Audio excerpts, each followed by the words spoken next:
અને હવે વાત કરવી છે, હવે ફરી એક વખત કર્મચારીઓ મેદાને ઉતર્યા છે તેની. ગાંધીનગરમાં પોતાના હક માટે કર્મચારીઓએ હલ્લાબોલ કર્યો અને સરકાર સામે પડતર માંગણીઓને લઈને ધરણા કર્યા. સત્યાગ્રહ છાવણી ખાતે કર્મચારીઓએ એલાને જંગ કરી દીધું અને સીએલ મૂકીને પણ ધરણામાં જોડાઈ ગયા કર્મચારીઓ. આ કર્મચારીઓની અનેક માંગો છે અને તેમાં સૌથી મહત્વપૂર્ણ માંગ જૂની પેન્શન યોજના છે, તેની સહિતની અનેક પડતર માંગો છે અને કર્મચારીઓની આ જૂની પેન્શન યોજના લાગુ કરવાની પ્રથમ માંગ છે. ફિક્સ પગાર યોજના હોય કે પછી જ્ઞાત સહાયક અને કરાર આધારિત પે છે તે હટાવવાની પણ માંગ છે અને આ તમામ મુદ્દાઓ પર આજે ફરી એક વખત ગાંધીનગરમાં તમામ કર્મચારીઓ ધરણા પર બેઠા હતા. આ કર્મચારીઓ વિરોધ કરી રહ્યા છે, છેલ્લા ઘણા સમયથી કરી રહ્યા છે અને આ વિરોધ દરમિયાન આ તમામ કર્મચારીઓનું શું કહેવું હતું, સૌથી પહેલા તે સાંભળીએ. નથી આમાં કેવું છે કે લગ્ન હોય ત્યારે જે ગીત ગાવાના હોય, બરોબર, અમે 2 વર્ષ પહેલા જે ઈ લોકોએ જે અમને અમારી માંગો પૂરી નથી કરી એને અમારે બતાવવું તો ખરું કે અમે એમને કેટલા હદે અમે 30, 35 વર્ષ નોકરી કરીએ છતાં કોઈ એમને અમારે પેન્શન બંધ કરી દેવાનું, એ આ કેવી રીતનું શક્ય બને? છોકરાઓ ના રાખે તો અમારે કેવી રીતનું, અમારે મોટી ઉંમર થાય પછી કેવી રીતના અમારે આવક ક્યાંથી?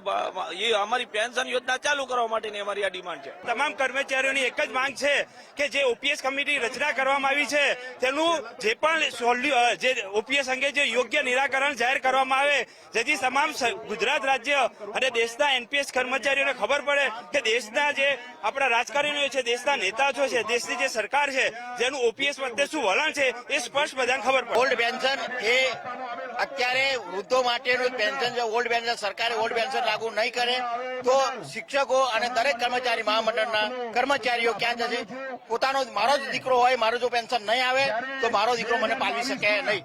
આ પેન્શન એક વૃદ્ધાની લાકડી છે, માટે અમારી માંગણી છે કે અમને પેન્શન મળવું જોઈએ. કક્ષાએ, જિલ્લા કક્ષાએ અને ઝોન કક્ષાએ અમે ધરણા કાર્યક્રમ કર્યા પછી પણ આ સંવેદનશીલ સરકારે અમારી માંગણી ઉપર ધ્યાન નથી આપ્યું અને ગુજરાત રાજ્ય સંયુક્ત કર્મચારી મોરચો, ગુજરાત રાજ્ય પ્રાથમિક શિક્ષક સંઘે ગાંધી ચિંધ્યા માર્ગે આજે જૂની પેન્શન યોજના અનુસંધાને કે તમામ કર્મચારીને જૂની પેન્શન યોજના આપે એ અનુસંધાને અહીંયા આંદોલનનો કાર્યક્રમ આપવામાં આવ્યો હતો કે અમને 2005 પછી નાનો પી આપીશું, બરાબર. વાયદો કર્યા પછી વાયદો સરકાર ચૂકી ગયા છે. બીજા અમારા ઘણા બધા પ્રશ્નો છે, શિક્ષકોને આ પ્રશ્નો નડી રહ્યા છે, તો આ પ્રશ્નોનું નિરાકરણ સરકારે લાવવું જોઈએ. કર્મચારીઓની માંગણી છે જૂની પેન્શન ચાલુ કરવી, ફિક્સ પગાર યોજના નાબૂદ કરવી, કરાર આધારિત પ્રથાઓ નાબૂદ કરવી, સરકારે આપેલા વચનો 2005 પહેલાના 10ના 14% કરવા, અન્ય જે પ્રશ્ન છે સરકારે વચન આપેલા પૂરો કરવા આજના સમગ્ર ગુજરાતના સચિવાલયથી માંડે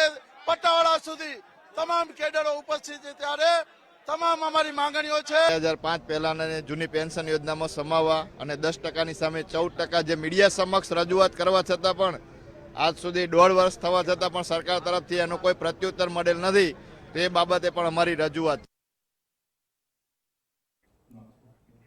એક બાજુ તમામ કર્મચારીઓ વિરોધ કરી રહ્યા છે, પોતાની પડતર માંગો માટે ધરણા કરી રહ્યા છે અને તે બાદ સમયે મંત્રી દ્વારા ચોંકાવનારું નિવેદન આપવામાં આવે છે. મંત્રી કહે છે કે આવા આંદોલન તો થતા રહે, ચૂંટણી આવે એટલે નાના મોટા ઇશ્યુઝ થતા રહે. જોકે કર્મચારીઓના આંદોલન પર તેમણે જવાબ આપવાનું ટાળ્યું હતું. આ કર્મચારીઓ કે જે છેલ્લા ઘણા સમયથી વિરોધ કરી રહ્યા છે તેમના માટે ઋષિકેશ પટેલના નિવેદન શું હતા એ પણ સાંભળીએ.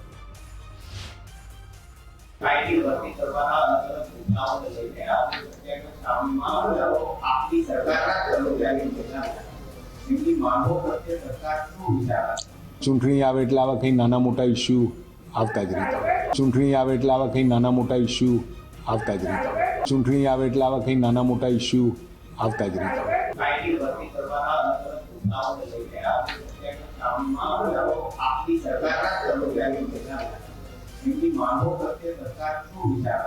ચૂંટણી આવે એટલે આવા કંઈ નાના મોટા ઇસ્યુ આવતા જ રહેતા.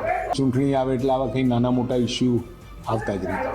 ચૂંટણી તો આ ઋષિકેશભાઈને નાના મોટા મુદ્દા લાગે છે, પરંતુ આ નાના મોટા મુદ્દા નથી, ઘણા બધા મોટા મુદ્દાઓ છે અને જેની માંગ છેલ્લા ઘણા સમયથી તમામ કર્મચારીઓ કરી રહ્યા છે.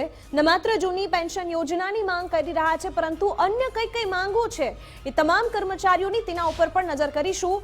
જે રીતે સૌથી પહેલી કર્મચારીઓની માંગ છે કે જૂની પેન્શન યોજના ત્વરિત લાગુ કરવામાં આવે, જે નવી પેન્શન યોજના છે જેને એનપીએસ કહેવામાં આવે છે તે ત્વરિત નાબૂદ કરવામાં આવે, કારણ કે તેમાં તેમને કોઈ જ ફાયદો નથી મળી રહ્યો.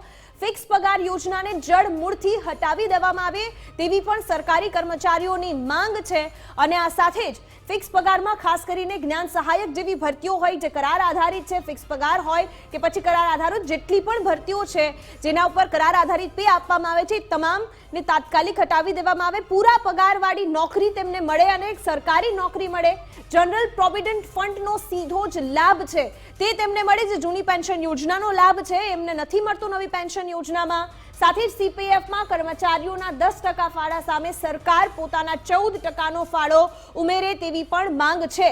કેન્દ્રના ધોરણે 7મા પગાર પંચના બાકી ભથ્થાઓ જે છે તે પણ તેમને આપવામાં આવે. મોંઘવારી ભથ્થાઓ છે, મોંઘવારી ભથ્થાને મુજબ જ તેમના જે ઘરના ભથ્થાઓ, ભાડાના ભથ્થાઓ તેમને મળી રહ્યા છે એ પણ મળ્યા. સાથે જ અન્ય મહત્વપૂર્ણ